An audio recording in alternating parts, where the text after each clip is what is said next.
Good morning student. आज computer की class में आपका स्वागत है। आइए कल के आगे के सवाल पर हम चर्चा करते हैं।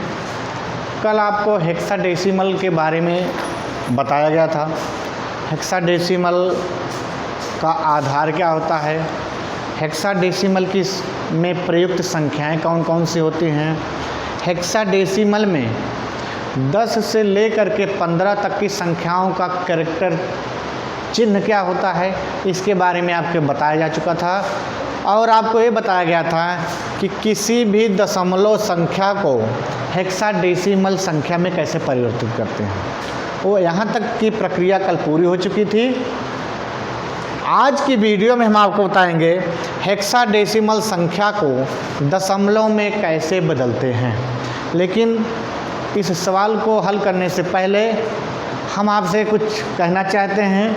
ध्यान दीजिएगा, विद्यालय से इतनी वीडियो बनाई जा रही है और सुनने में आता है या देखने में पता चलता है कि आप लोग पूरी वीडियो को देखते नहीं हैं, समझने का प्रयास नहीं करते हैं।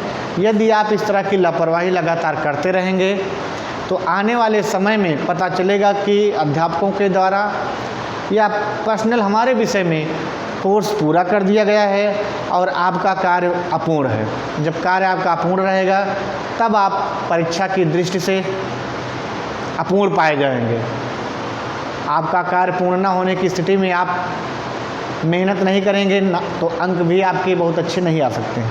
इसलिए पुनः मैं आपको बार बार कह रहा हूँ कि जो भी वीडियो जा रही है, जब भी आपको खाली समय मिलता है उस खाली समय में वीडियो को आप शुरू से लेकर के अंत तक बराबर देखते रहिए, उसको समझने का प्रयास कीजिए, उसको सॉल्व करने का प्रयास कीजिए। जहाँ कहीं भी समस्या होती है वहाँ आप बाई फ़ोन के माध्यम से, बाई मैसेज के माध्यम से, बाई इनबॉक्स के माध्यम से आप कमेंट कर सकते हैं, जानकारी प्राप्त कर सकते हैं। यदि आप इस तरह से अगर उदासीन रहेंगे तो ना तो हमको ये जानकारी मिल पाएगी कि हम लोगों के द्वारा जो पढ़ाया जा रहा है वो आपकी समझ में आ रहा है कि नहीं आ रहा है।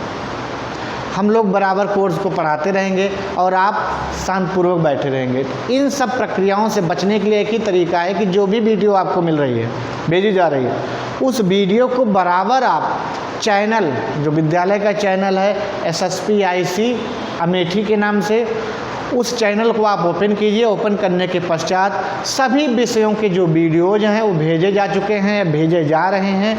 जो भी वीडियो आपको पढ़ना है उसके टॉपिक बताए गए, उस टॉपिक को आप पढ़िए, पढ़ करके आप जानकारी प्राप्त कीजिए। अपने मित्रों को भी आप बताइए। या कंप्यूटर की बात करते हैं तो हमारा खुद का चैनल है, अगर आप अपने यूट्यूब चैनल पर देखेंगे तो computer classes bye Kashyap sir के नाम से है, उसको आप ओपन कीजिए। कंप्यूटर के वीडियो उसमें भी भेजे जा रहे हैं, उसको भी आप पढ़ते रहिए। जहाँ कहीं समस्या हो वहाँ पूछने का प्रयास कीजिए। चलिए, इतनी सी बात हो गई। अब हम इसके बाद उम्मीद करते हैं कि आप नोट्स को बराबर बना रहे होंगे और बनाने के पश्चात ध्यान दीजिएगा, आपको अब इस अगस्त के बाद सितंबर से प्रयास किया जाएगा कि कुछ ना कुछ तरीके से आपको बुला करके आपके नोट्स को चेक किया जाए और आपको जहाँ पढ़ने में समस्या आ रही है वहाँ पे आपको बताया जाए। लेकिन यह प्रक्रिया संभव होगी इकट्ठे नहीं, कुछ बच्चों को बुला करके संभव हो सकता है या बाई फ़ोन के माध्यम से प्रक्रिया आपको बताई जाएगी। आइए अब हम आगे बढ़ते हैं। आगे हमारा सवाल है हेक्साडेसिमल संख्या का दशमलव में परिवर्तन।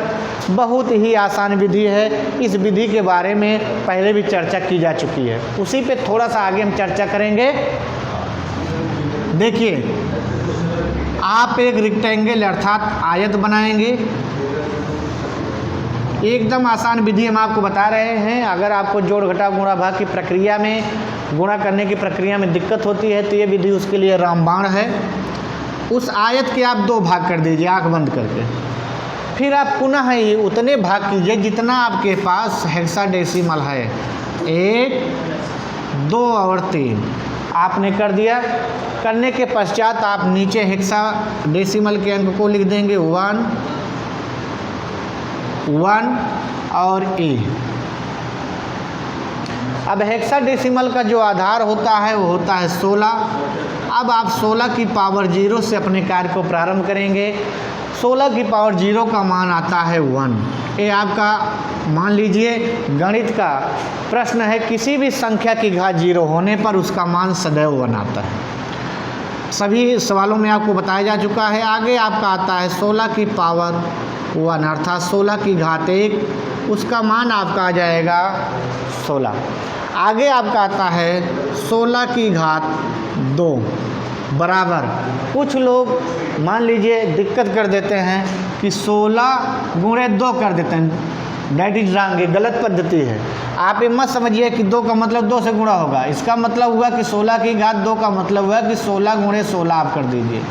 अगर आपको इसका पावर पता है तो ठीक है, नहीं तो आप ऐसे गुणा करके इसके मान को ज्ञात कर सकते हैं। 16 85, 16 छक्का 96 के 6 हासिल आया 9, 16 का नाम 16 9 25। ये आपका आ गया 256, यहाँ पे आप लिख दीजिए 256। सवाल आपका आधा से ज़्यादा सॉल्व हो चुका है। आगे हमने आपको बताया था कि आप प्रक्रिया में जो यहाँ पे मान दिया गया है, चाहे हेक्साडेसिमल हो या बाइनरी हो या डेसिमल हो, उसके मान को और यहाँ पे दिए गए पावर के मान का जो प्राप्त मान है आप गुणा करेंगे। बट आपको ध्यान देना है कि यहाँ पे आपका जो प्राप्त मान है पहले से ई है। मैंने आपको इसके पिछले वीडियो में बताया था कि ई का जो मान होता है, ई का जो मान होता है हेक्साडेसिमल में, उसका मान होता है 14 होता है।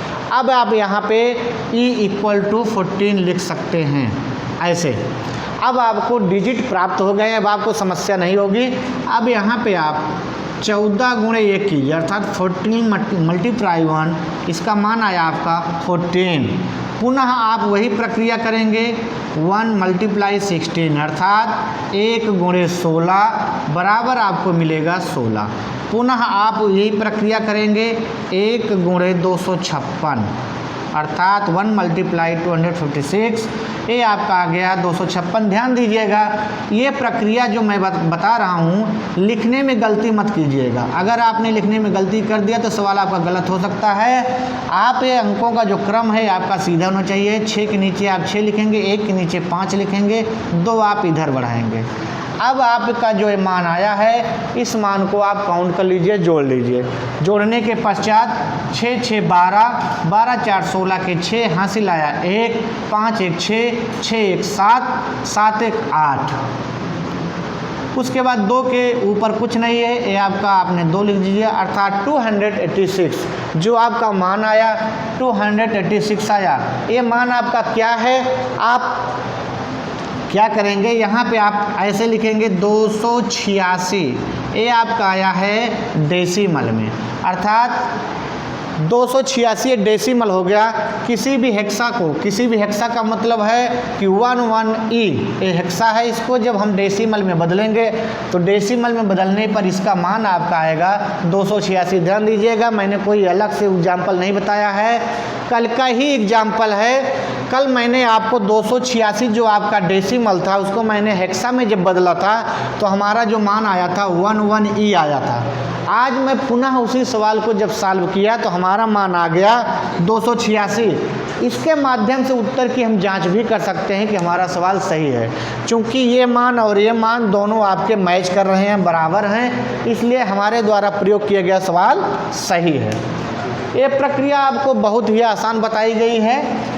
तमाम विधियां भी हैं, लेकिन उन तमाम विधियों में ये जो विधि आपको बताई गई है, ये विधि सबसे आसान है। इस सवाल को बच्चों आप सॉल्व कीजिएगा, जहाँ कहीं आपको समस्या होती है वहाँ इस समस्या को समझने का प्रयास कीजिएगा।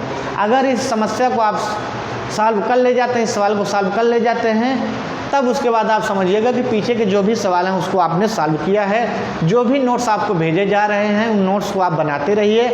अगर किसी ने भूलवश 11 की क्लास में अंग्रेजी लिख दिया है अपने फॉर्म में, तो आप विषय परिवर्तन भी करा सकते हैं। आप कंप्यूटर ले सकते हैं, कंप्यूटर के पढ़ने वाले विद्यार्थी कंप्यूटर ले सकते हैं और आप आकर के एक एप्लीकेशन दे करके अपने विषय को परिवर्तित करा सकते हैं।